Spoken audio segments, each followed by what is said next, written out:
Good evening, you're watching Scotland at 7 with Hugh, Stewart and Linda Fabiani. We're in the Glasgow studio and thanks for joining us tonight on 13th of June. So I'm going to look at, with Linda in a few minutes, a story on briefing documents for Scottish independence, which are going to be published tomorrow, but more of that later. Linda, we're going to begin with day 110 of Russia's invasion of Ukraine. We hear today that Russian forces have now taken most of Severodonetsk, where fierce street fighting continues after a fire broke out at the Azot chemical plant where hundreds of civilians are sheltering. Russia's defence ministry said its cruise missiles destroyed a large depot containing US and European weapons in Ternopil in western Ukraine on Sunday. The strike destroyed what they called a large depot of anti-tank missile systems, portable air defence systems and shells provided to the Kyiv regime by the US and European countries. The Russian ministry said, a claim disputed by Ukrainian officials who said that no weapons were stored there. Russian forces destroyed a bridge connecting the embattled eastern city of Severodonetsk to its twin city Lysychansk, cutting off a possible evacuation route for civilians, according to the local officials. Serhiy Haidai, who is the governor of Luhansk Oblast, said on Sunday that the Russian military had destroyed the bridge over the Siversky River, which linked the two cities. Amnesty International has accused Russia of war crimes in Ukraine's second largest city of Kharkiv. Hundreds of civilians have been killed by indiscriminate Russian shelling using widely banned cluster munitions and the inherently inaccurate rockets, the agency said in a new report published on Monday today.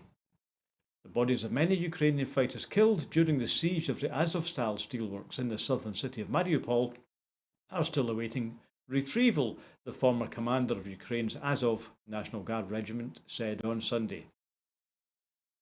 Friends and family of Brahim Sadoun, the 21-year-old Moroccan sentenced to death alongside two Britons last week, have called for his freedom, telling The Guardian that he was an active duty Marine and not a mercenary as claimed by the Russian media and by pro-Russian officials in eastern Ukraine who announced the sentence. Turkish President Recep Tayyip Erdogan announced on Sunday the possibility of new talks with Russian President Vladimir Putin and Ukrainian President Volodymyr Zelensky. Perhaps in the next week we will talk about what steps we will take by holding talks with both Mr. Putin and Zelensky, he said, in regards to solutions for impeded exports as a result of the war.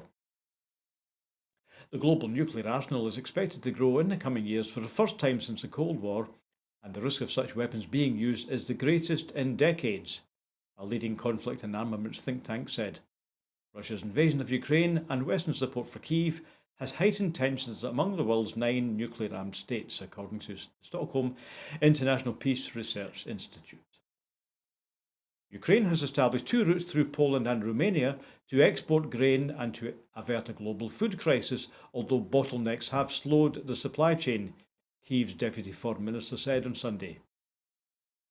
Global trade ministers have gathered to tackle food security threatened by Russia's invasion of Ukraine at the World Trade Organization meeting on Sunday. Ministers were expected to agree a joint declaration on strengthening food security in which they said they will commit to take concrete steps to facilitate trade and to improve the functioning and long-term resilience of global markets for food and for agriculture. So that's the latest, Linda, from Ukraine, Day 110. We will continue to report on Ukraine as long as that conflict continues, and it looks like that's going to be for some time, isn't it? Oh, it certainly does. I was just reflecting on that earlier, how news is such that at the start of something it dominates all the headlines, and it seems that the Ukraine story is slipping further and further down the agenda. It's a really difficult one because that actually suits Putin and his team, doesn't it? That's happening. But, you know, you hear some of the headlines now and you have to look for what's behind some of those. You know, I was reading today, for example, that they still reckon there's 100,000 people trapped in Mariupol. I think they said something about 200,000 in Severodonetsk who are in severe danger to their lives at the moment. Bodies piling up everywhere, and now the reports of war crimes again. This has been something that's been regular throughout this, and Amnesty International are generally very accurate in what they report. It comes out later on, and they're talking about cluster munitions and things that are widely banned, as you said, and just the sheer horror of what's unfolding there day and daily is terrible. Yeah, I don't think we should stop talking about it. It was David Pratt actually who said a couple of weeks ago on the Sunday National that, editors don't like a long war. Right? Yeah. Well, I don't want a long war, but if that's what Putin has decided to have, we will continue to report it. And absolutely. Having the daily update on Broadcasting Scotland, I think, is really useful. We will have to keep that going as long as that war keeps going, sadly. Okay, we're going to move on to UK story. 2 stories on legal judgments from London, actually, to start our news coverage tonight, Linda. First of all, Court of Appeal judges have rejected a last-ditch legal bid to block that first flight due to relocate asylum seekers to Rwanda under that controversial government policy, according to the PA Press Association Media. So I'll just read out the rest of the story. So we have today the Public and Commercial Services Union, that's the PCS, which represents more than 80% of the border force staff, along with charities Care for Calais and Detention Action, had challenged the High Court judge's refusal to grant an injunction on Friday. That's the English version of an interdict, which would have stopped the flight. But he, of course, said on Friday it would go ahead, but there was some more appeals on that today. So lawyers for the 3 groups and 1 person due to be removed asked for that injunction to prevent the 11 people now due on Tuesday's flight being taken to Rwanda until the full hearing on whether the policy is lawful, which will be next month. Raza Hussein QC argued that the judge who refused to block the flight on Friday, that was Mr Justice Swift, had wrongly decided what the legal term calls the balance of convenience. But following an urgent hearing in London today, Monday, 3 senior judges dismissed the appeal, saying that there was no error in the decision of Mr Justice Swift. The 3 are Lord Justice Singh, sitting with Lady Justice Simler, and Lord Justice Stewart Smith said that Mr Justice Swift had conducted the balancing exercise properly and did not err in principle nor in the approach he took. He added, he weighed all the factors and reached a conclusion which he was reasonably entitled to reach on the material before him. This court, therefore, cannot interfere with that conclusion. The Home Office has defended the policy and said that the Prime Minister has said that the government had anticipated a lot of teething problems with the policy, but said the move is necessary to stop illegal people smuggling rackets on either side of the channel. Well, first of all, let's discuss the success, really, of the UK government. They've now won 2 legal rulings. Does this strengthen Priti Patel's case in this very controversial policy? Oh, well, I absolutely hope not. I mean, what they've won are 2 injunctions, or interdicts, as we would call them, to stop 2 flights. So the actual legality of the policy hasn't yet been tested, and that's going to be next month. Meanwhile, the other thing I find quite interesting is that I think there was 30-odd folk scheduled to be deported, to be offshored, to decide their lives tomorrow. And there's individual legal challenges going on where people are being helped, thank goodness, by so many different agencies. And Care for Calais has now confirmed that there's only now 8 people getting flown out on that flight tomorrow because of the legal challenges for all the other individuals. It's 8 people too many as far as I'm concerned. As I said, the idea of offshoring people's futures is just horrendous. The legality of it, I mean, I would hope beyond hope that it's found illegal and it gets stopped. Having said that, this is a UK Tory government that has no problem with breaking the law, whether it be domestic or international. I'm worried because other countries have been doing this. I mean, Australia has been doing it for years, offshoring asylum seekers to South Sea Islands. And there's been the deal struck. And it's an interesting deal that's been struck by Priti Patel with Rwanda. I think there's a lot to come out in the wash with this one. It's all very vague when you actually look at the wording of it all. Well, they're paying, is it 120 million, I think, Hugh? They're paying Rwanda initially, plus a fee for each person that's accepted. But, there's another bit in there that says, in response to that, as reciprocal, the UK will take most vulnerable refugees, a portion of them from Rwanda. It doesn't say how many or how that's going to be worked out. The whole thing, I think, has been cobbled together, and it's not about sorting what they say is an issue, because actually, if they were a bit more efficient and had proper policies, they could deal with it within the UK and with other, European partners, etc. They have chosen to go for headlines that they think is useful for them and to appease lots of their supporters.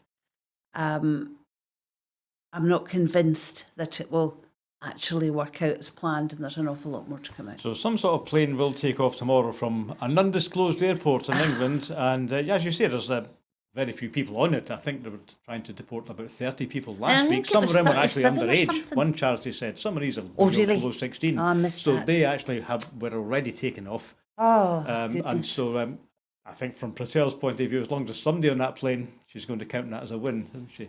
But as you say, Linda, that will, of course, go to a full judicial review later. Yeah. But, as in life, an awful lot happens after the event. If it's already been going by that time, that will maybe strengthen the government's position. If we haven't had any stories of people being tortured as soon as they got to Rwanda, maybe that makes it a fait accompli. Is that what the government's thinking? Well, I don't actually know whether that government thinks beyond the next day's headlines, to be honest. I think further down the line, when the operation of this gets properly looked at, it'll be interesting to see the figures, because there's so many things that this UK government has put in place that you never hear about again for ages, and then you suddenly realise months, a couple of years down the line, that nothing they ever said actually happened. So they look for the next day's headline in their newspapers of choice. Well, let's move on to one of today's, or this might well be tomorrow's headline, because the UK government has published its new proposals to deal with the Northern Ireland Protocol. This is one of the consequences of leaving the European Union under Johnson's hard Brexit. So Liz Truss, Foreign Secretary, risked a trade war with the EU and accusations of law-breaking as she published legislation that would allow exports from Britain to Northern Ireland to follow either UK or EU standards and checks. Publishing the Northern Ireland Protocol Bill, Liz Truss said that the legislation would fix, as she put it, issues with the post-Brexit protocol by easing checks for firms selling goods from Britain destined to Northern Ireland rather than the EU. It would also scrap the European Court of Justice as the arbiter of trade disputes and move to an independent mechanism.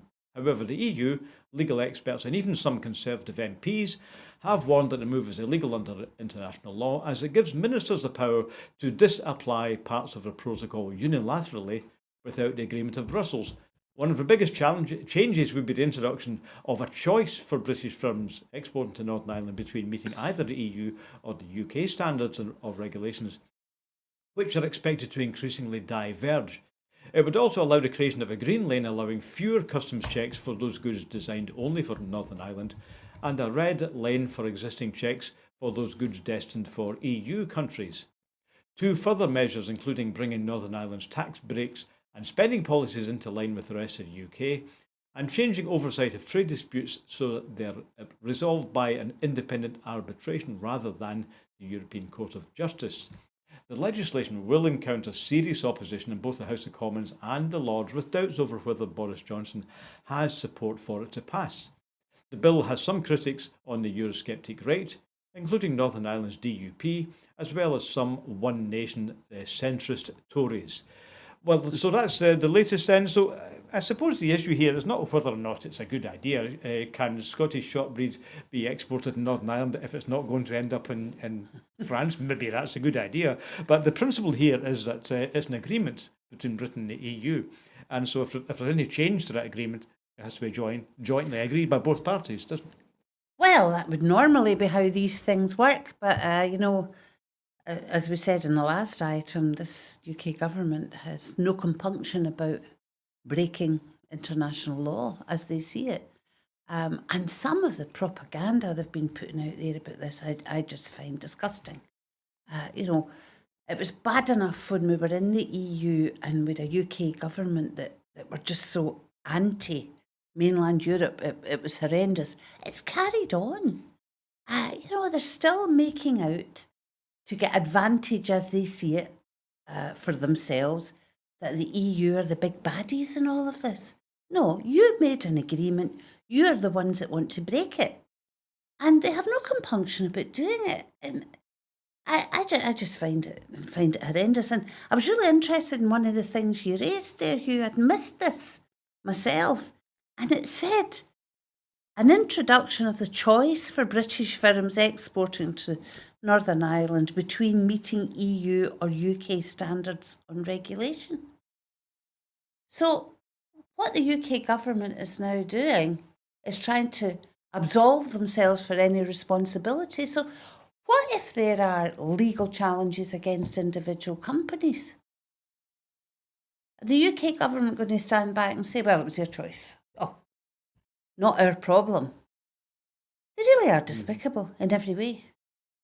Yeah, of course, that's one of the issues then is who's actually going to adjudicate on these disputes. So again, Liz Truss and her team have come up with a novel idea of let's have a new dispute resolution, but of course that isn't in the protocol. This, of course, is the oven-ready agreement that Johnson brilliantly negotiated in 2019, and now he doesn't like it. Now let's move on to another European-related story, because the big news today from the other London court is that Aaron Banks has lost his libel action against the independent reporter Carol Cadwallader. And today we learned that multimillionaire Brexit backer Aaron Banks has lost his libel action against Observer and Guardian journalist Carol Cadwallader in a significant decision for public interest journalism. Mr Banks, who funded the pro-Brexit Leave.eu campaign group, sued the journalist Carol Cadwallader personally over two instances in which she said that the businessman was lying about his relationship with the Russian state, once in a TED talk and the other in a tweet linked to that talk. In a written judgment handed down on Monday today, Mrs Justice Stein ruled that the threshold for serious harm had only been met in the TED talk, but that Cadwallader initially had successfully established a public interest defence, and that's covered by Section 4 of the Defamation Act. The defence fell away after the Electoral Commission found no evidence of law-breaking by Banks with respect to donations, but that was April the 29th, 2020, which is a year after the original TED Talk.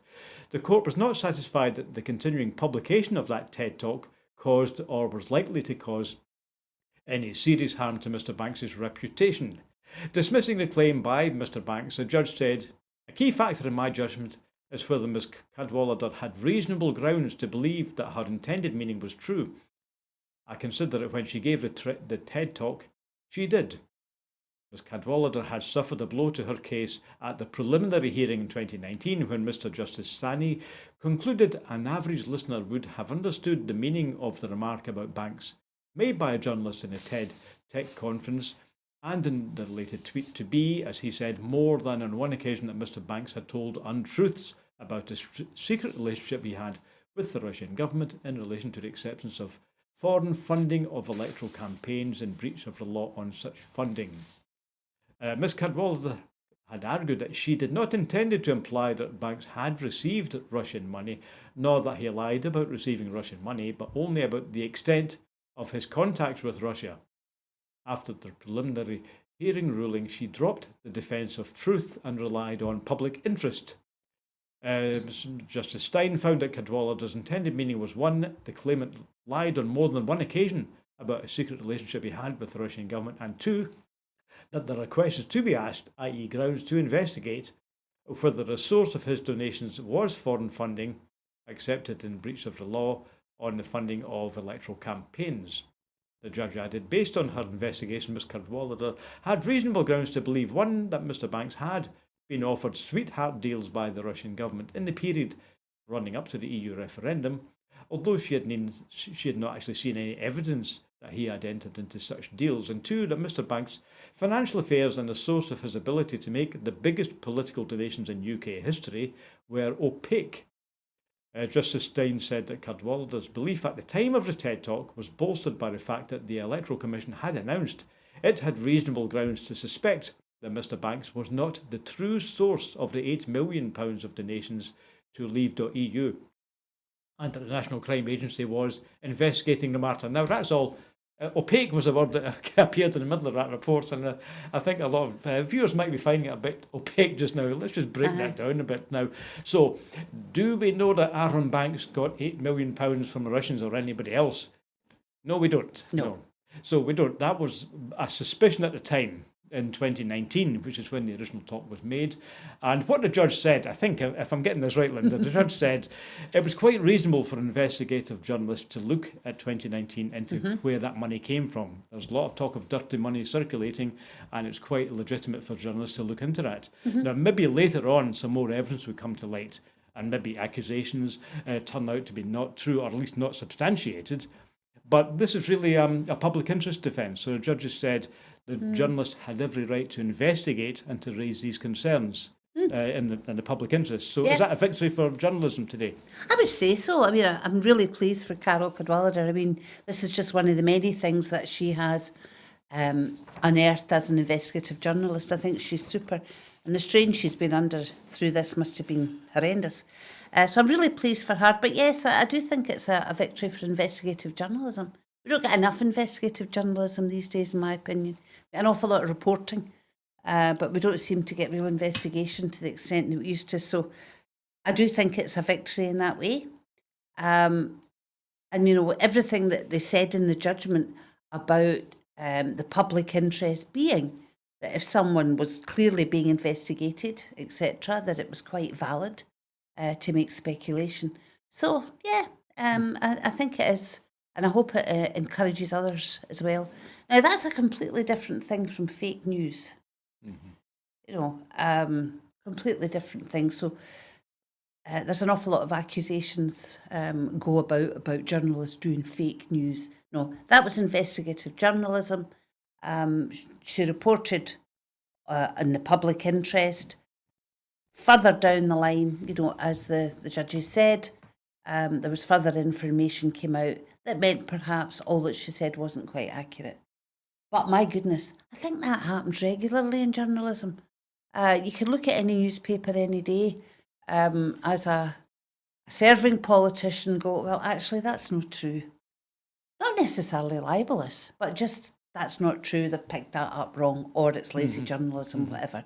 Happens all the time. But journalists have a right to comment. Just before we move on, the other issue here that does come up both here in America is about powerful rich people using the threat of legal action to shut up an inquiry. Absolutely. Now, I've come across the expression today, SLAPS, which means a strategic lawsuit against public participation. In other words, a company or a rich individual, Mr. Banks, says, I'm going to take you to court. And do you know how much Carol Cadwallader might have had to pay if she had lost today? No, tell me. It could have come to just short of $1 million.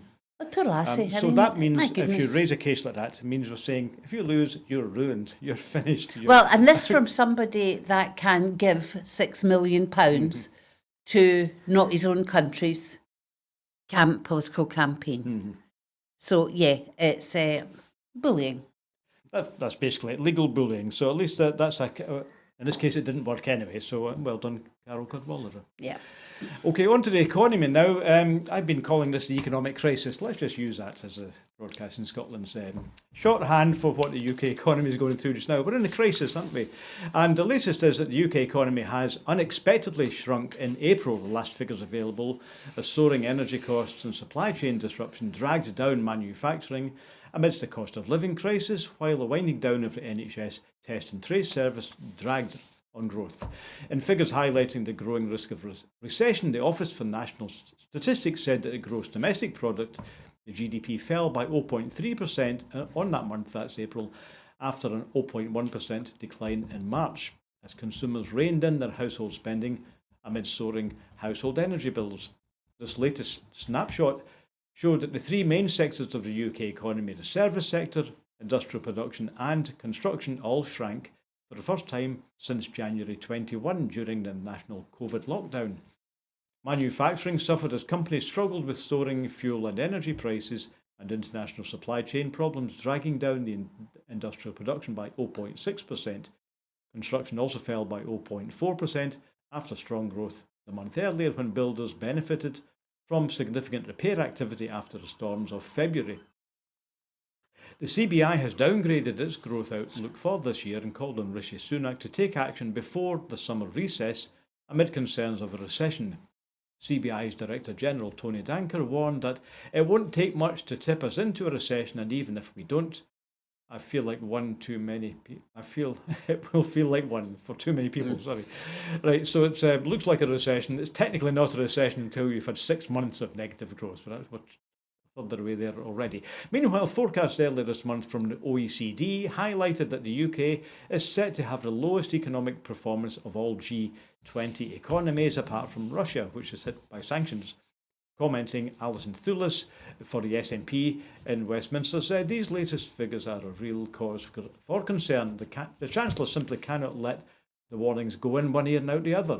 The measures brought forward by the Chancellor so far have been welcome, but it's clear that the UK government needs to go faster to properly tackle the Tory-made cost of living crisis hammering households and businesses. The dangerous concoction of record levels of inflation, warnings of recession, rising fuel and food prices, and higher energy bills are piling on the hardship, with people being forced into poverty and forced to cut back on essentials.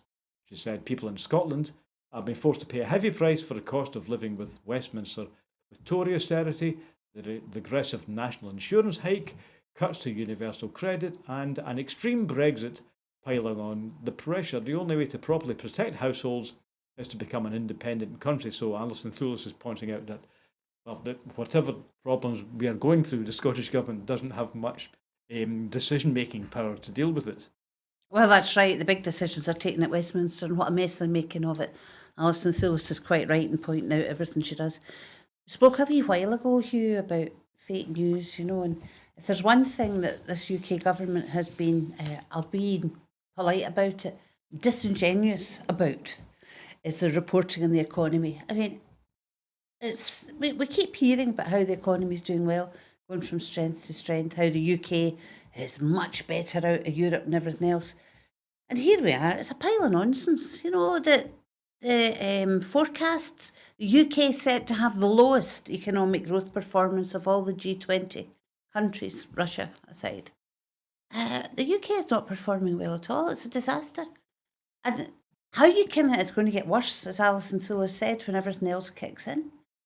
And, it stuns me that you still get people who are going about saying we're better together than this. Scotland kicks above its weight when you look at the figures, particularly the export figures recently, business startups and all this.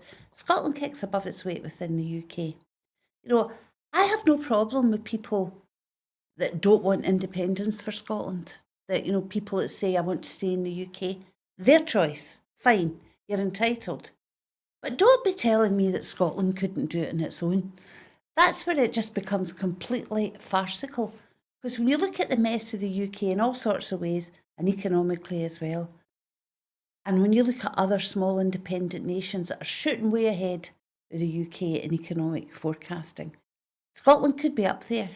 So by all means, have your view about whether or not you should be in the UK, but stop talking nonsense about Scotland's so-called inability to stand on our own two feet. We are, of course, going to look at the first of the Scottish Government's economics briefings later on, Linda. So that's a story we're going to come back to. Of course, the growing economic crisis. That's another thing that's not going to go away quickly. Linked to the economy, our next story is that the UK has drastically increased the volume of natural gas being pumped to the EU amid Russia's war in Ukraine, powering a record monthly rise in goods exports to the continent despite Brexit. Figures from the Office for National Statistics show that EU goods exports rose for the third consecutive month to 16.4 billion in April. That's the highest monthly level in current prices since comparative records began in 1997. Reflecting the impact of the war in Ukraine as EU nations seek to diversify energy supplies away from Russia, the data suggests that the UK is acting as a hub for liquefied natural gas, that's LNG imports, from the rest of the world before pumping it through pipelines to the continent. UK fuel exports rose by 500 million on the month, driven by gas and crude oil exported to the Netherlands and Ireland. in a sign of heightened demand on the continent to refill gas storage sites in the run-up to winter. Much of the rise in total goods exports was driven by the rising value of of fuel prices rather than by volumes of other products. After adjusting for inflation, goods exports were the highest since December 2020. That's the last month before the Brexit transition ended. Analysts said EU countries such as Germany lacked LGN terminal facilities. Jack Sirrett, the head of dealing at Ebury, a financial services firm, said the UK is a key global importer of the fuel, which it then exports to Europe via pipelines, particularly given the small storage capacity in the UK. Although the UK has among the highest LGN terminal capacities in Europe, it has about the smallest storage capacities to build stockpiles in the run-up to winter. The UK's biggest gas storage plant, the Rough facility in the North Sea, was closed in 2017 after the UK government refused to subsidise maintenance and upgrades needed to keep it open. HSBC estimates that Europe's four biggest storage holders, who are Germany, Italy, the Netherlands and France, have capacity equivalent to more than a quarter of their annual consumption, while the UK has only 2% of annual demand. This makes the UK more dependent on domestic production, pipeline and LNG imports. Okay, so Linda, I'm not sure if that's good news or bad news. So we have hardly any storage capacity, right? So if there's any problem with the pipelines, I guess that's bad news. We could run out of gas very quickly. On the other hand, it's boosting exports. So what do you think? Well, we're acting as a hub, you know. I think it's quite galling that we could have had the storage facilities. Now, I'm certainly not an expert in any of this, and I wouldn't pretend to be. But there's so much, when you look at the oil and gas industry in Scotland, there is so much that has not gone ahead. You know, look at carbon capture stuff, for example. Well, it's still the same broad industry, it's energy. And now I hadn't known about this gas storage plant having been closed, refusing to subsidise the maintenance and upgrades needed. Seems to me very short-sighted, but it's just a mark of what the UK government has done with the oil and gas in the North Sea ever since it first started to come through. They have used it to prop up an ailing economy and have not invested any of it back, whether it be for the good of the nation like we've seen Norway do, or whether it be for shocks that are coming into the system like we have just now with the Russian war. So short-sightedness, taking all advantage, grab, not putting anything back is the way of this UK government.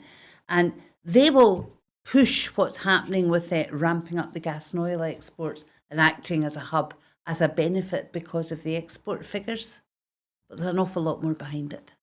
Yes, and indeed, of course, the other problem is we're completely ignoring the just transition and the necessity to move towards green energy sources, of which we have plenty, but that's obviously being put on the shelf for now. A local story now, the NHS Greater Glasgow and Clyde board has been moved down a stage on what's called escalation. I think that's the term used. Well, let's read the story, then we'll go over if it's escalating or de-escalating. The NHS Greater Glasgow and Clyde Board, that's NHS GGC Health Board, moves to stage 2 of the NHS Scotland's National Performance Framework. This is following improvements in performance and the completion of all 108 recommendations which were outlined in the Independent Review, Oversight Board and Case Notes Review reports. At stage 2, escalation, robust measures will remain in place to ensure that Scottish Government officials continue to provide direct support to the NHS GGC, which was moved to stage 4 in November 2019 in response to concerns raised in relation to patient safety and healthcare associated infections at the QEU Hospital and the Hospital for Sick Children just outside Govan. Health Secretary Hamza Yousaf said the de-escalation of NHS GGC to stage 2 is a positive step forward and highlights the significant progress the board has made in meeting all recommendations set out by the reviews to improve performance. And Mr Yousaf went on to say, I would like to thank all staff at NHS Greater Glasgow and Clyde who have continued to support the improvement work while delivering high quality patient care. I also want to acknowledge and thank the patients and families for their patience and understanding during what I know has been a challenging time. We will work closely with and support the board over the coming months as it continues to provide high quality services. So no, I didn't know this, but I guess the escalation language means that if a health board is facing some difficulties in their performance, it could be put into a number of escalation stages. So going from stage 4 to stage 2 means that it's going in the right direction. Yeah, that's basically what it is. And it's NHS Scotland's National Performance Framework. So that there's obviously, we don't need to go over again the issues that there have been with the, do you know, I still want to call it the Southern General. I find it really difficult to jog my mouth and to say, what is it, the Queen Elizabeth University Hospital. We all know about the issues there, and unfortunately in the sick kids as well. So it was put at stage 4, all these recommendations put in place, which they now appear to have met 108 of them, and therefore they've been escalated to stage 2. All very positive on the surface of it, but again, you know, we have to wait and see the outcomes of that. It's about sustaining the good practice. It's about not coming back. And folk have been working hard because the vast majority of people in the NHS worked really, really hard and wanted to succeed and must have felt really bad about everything that had been going on. The proof will be the pudding, I guess. So it's the outcomes that are important and further down the line in the monitoring. Okay, indeed. So that's this is the old Southern General Hospital and the Sick Kids Hospital, which occupies the same site which I govern. Impressive facilities, I must say. I myself and other members of my family have visited it quite a lot and got excellent care, I have to say. Okay, so let's move on. I'll just do this very briefly, looking at the clock. There isn't really an awful lot to talk about in this one, so we'll just go through it very quickly. But basically, the SNP is asking the UK government for £3 billion. The SNP have said that Scotland is due £3 billion after another broken promise on the HS2 from the UK government, as the rail link's extension to Glasgow has been scrapped. The news about the cancellation of the HS2 Goulburn extension to Glasgow was released during a Tory party no confidence vote last Monday. It means Scotland will miss out on the benefits of having a link connecting the West Coast Main Line to the new HS2 line. And commenting, Stewart MSP said, once again, Scotland is set to lose out on billions as a result of empty Tory promises. Scotland is all too familiar with the story. When it comes to Westminster, all we get is cuts, not cash. When it comes to transport, we heard broken promises about the ridiculous Boris Bridge, and now we can add the HS2 extension to Glasgow onto the scrap heap. We cannot trust the Tories to invest in transport in Scotland or any other public service for that matter. Boris Johnson is full of bluster when it comes to connectivity, but he fails to back any of it up. So as I said, we're not going to get it, but the news is that there was supposed to be a connection. The HS2 was never going to come anywhere near Scotland, by the way, but there was apparently a £3 billion connection through Great Manchester, to join up with the West Coast Line, but that's not going to happen. Well, no, I mean, just all I'll say about it is what I said earlier. Tory promises, they say what suits the moment and to get a good headline, and they have no compunction whatsoever about breaking any of these promises. Right, so just before we move on, just briefly mention that I found out last week that the Goulburn site goes through the constituency of the Conservative Backbench Committee Chairman, Sir Graham Brady. Oh. So it's just coincidence, yeah. Yeah, just thought you'd like to know that. Okay, let's look at France now. We don't look at France often enough, in my opinion.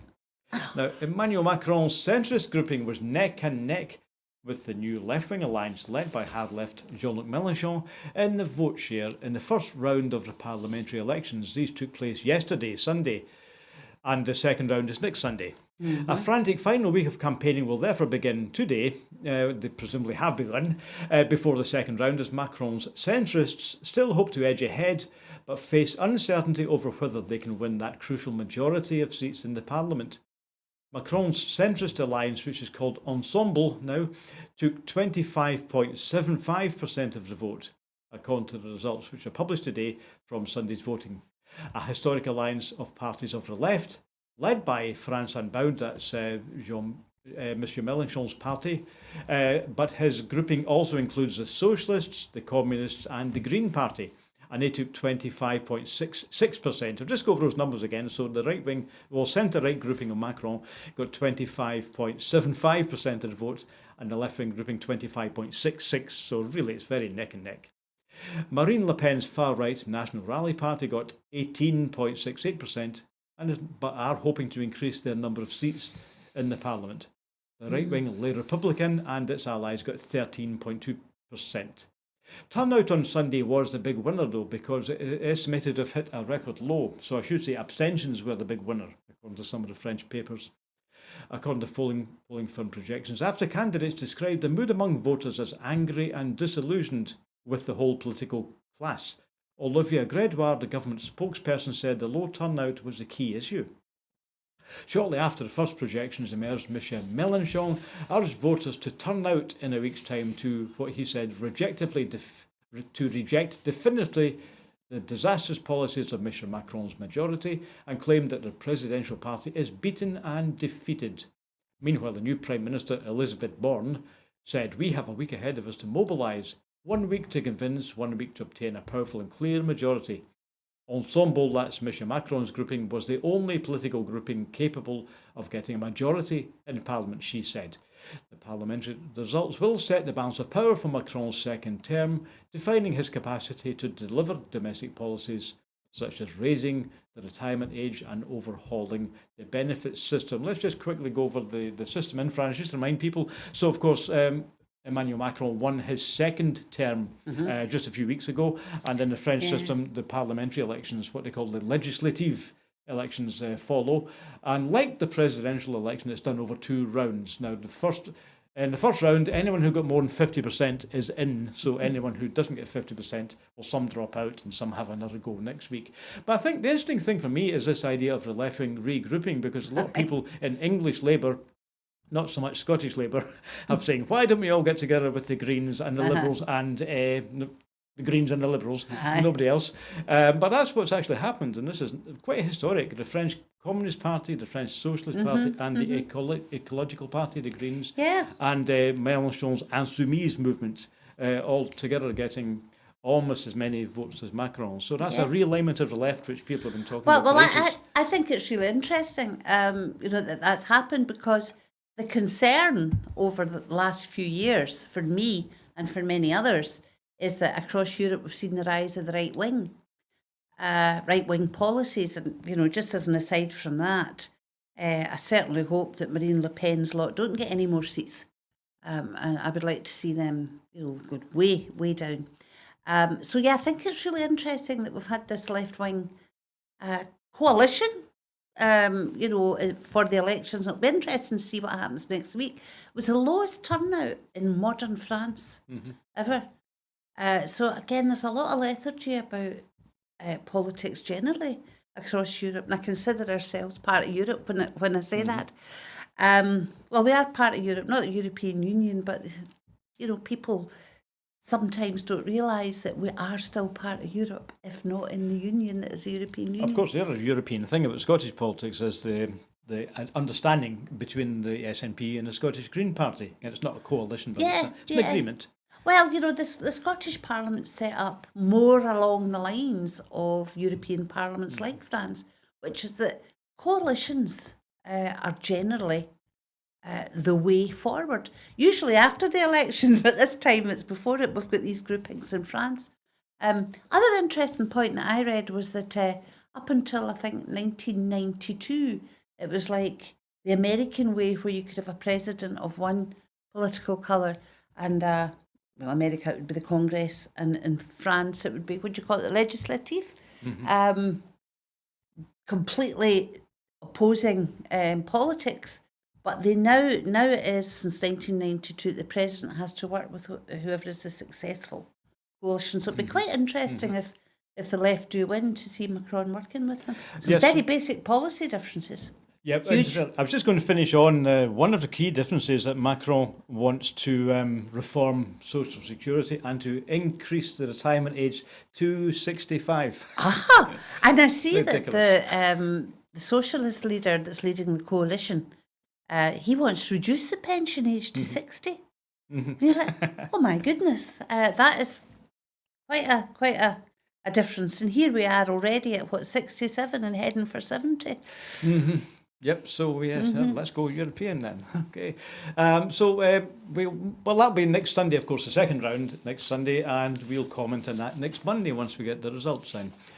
Okay, so let's move on to the story I flagged up at the top of our programme tonight, which is a series of briefings from the Scottish Government looking towards the independence referendum, which is, we don't know when, presumably sometime in 2023.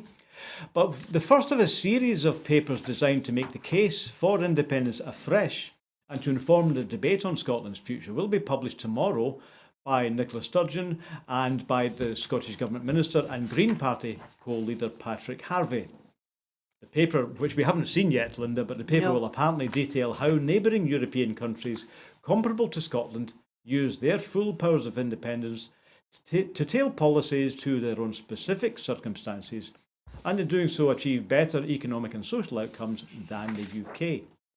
Scotland already has the resources to be a successful independent nation, including a surplus of natural energy, a brilliant food and drink sector, world-class universities, advanced manufacturing, and a world-leading approach to climate change. The paper, we learn, will set out the vision for a fairer, more green and prosperous Scotland, and taken together, all of these papers will form the prospectus on how an independent Scotland could work. So speaking ahead of the launch, which will be tomorrow, the First Minister said, a year ago the people of Scotland voted for a parliament with a clear majority in favour of independence and for a referendum once the COVID crisis was over. In line with that mandate, we are committing to giving people the information they need, and tomorrow we'll make the case afresh with the launch of the first of a series of papers called the Building a New Scotland series, and this will form the updated independence prospectus. So I'm really looking forward to hearing that. So it looks like the theme of the first one is other countries like Scotland, and in fact really countries of about 5 or 5.5 million. That's quite normal, really. There's a lot of European countries of about our size, and they're doing okay, aren't they? Absolutely.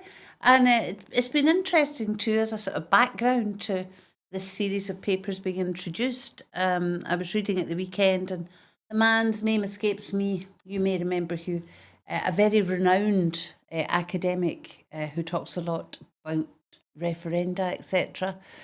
Can you not remember either? He had. Yes. Yeah. I know the guy you mean. We could sit here for ages trying to remember. But anyway, everybody believed me. He's a right clever fella. And he was saying at the weekend, why there's no reason why Scotland couldn't be independent. And he actually cited Malta. Now, I know that there's issues, and everybody could talk about Malta and what we've seen there lately. But it's a tiny wee country. So size doesn't matter when it comes to this. It's about the ability, as Nicola Sturgeon said, of the people who live in a place and the quality of the decisions they make. And I actually have great faith in Scotland's people. Once we get over all our facing each other off and get a decision to become a proper independent nation, I think we will make our own decisions, and I believe we'll make good decisions and be a successful country like these other small independent nations you mentioned. Yes, again, I can't remember who said it, but somebody did argue a while ago that that basically, if you are independent, every crisis that comes, you have choices to make. But generally speaking, if you are independent, you'll generally make choices that suit your own needs. If somebody else makes those choices for you, they might not be the optimal choices for you. The UK is a case in point in that. Nobody can deny, because it's been said by unionist politicians many, many times over the year, that the decisions in the UK are taken to suit the bulk of the population, which is in the southeast of England. Boris Johnson is renowned for some of the quotes he's made about the pound and Scotland being worth much less than the pound in Croydon, all of that stuff. So decisions are not taken for the benefit of Scotland at all. If we had control about the big decisions, that's what would be foremost in the minds of those who were elected to serve the Scottish people. And that is a major, major shift in the way that Scotland has been governed for centuries. So definitely, yes, put the people in charge of making their own decisions. Right, we might make some mistakes, but generally speaking, we'll make the decisions that are right for people that live here. So it'll be very interesting, Linda, to see what the rest of these papers are going to be featuring. So this one's obviously on comparisons between Scotland and other independent countries in Europe. So I wonder what topics are going to cover over the rest of these. So I guess the idea is that if you put them all together, you get something like the 500-page or 600-page document we got last time. But it's Well, like we a wait and series. buy the set, will we? Yep, maybe, I wonder if you get a folder to put them in at the end. Okay, so we'll obviously report on that tomorrow. So my colleague Andrew will be presenting Scotland in 7 tomorrow, so he'll be able to talk you through that. And we're looking forward to see what's included in that first of the independence papers published tomorrow.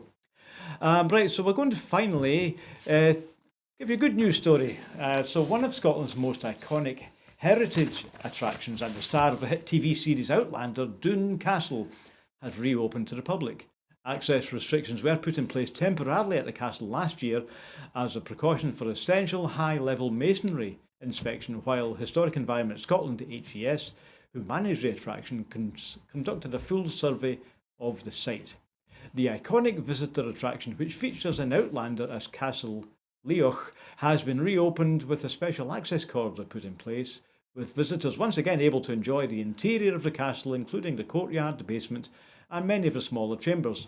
Some minor access restrictions do, however, remain in place for ongoing conservation work. Visitors are also encouraged to explore the castle grounds, including a new pedestrian bridge over the Ardloch Burn, which was recently opened following a partnership between HES, Visit Scotland, Stirling Council and local community groups to connect the castle with other nearby natural and heritage visitor attractions such as the River Teith, the Doune Ponds and the Mill of Doune, and of course the village of Doune itself. I haven't been to Doune Castle, so now's my chance. Well, do you know, Hugh, I didn't know that's where Outlander was filmed at all. I had absolutely no idea. I'll tell you what I think. I think I did visit it some years ago. And I think that's where Monty Python and the Holy Grail was filmed. You're not wrong there. That's absolutely correct. Yeah, so that would be my thoughts about Doune Castle rather than Outlander. So you learn something every day. I'm afraid I haven't seen I've seen Outlander, but yes, it was in the Monty Python film, and it's been in other films too. So it's our most photogenic castle. I'm going to the Doune the Rabbit Hole Festival in a couple of weeks. I wonder if we'll get a chance to go into Doune and have a wee look at it.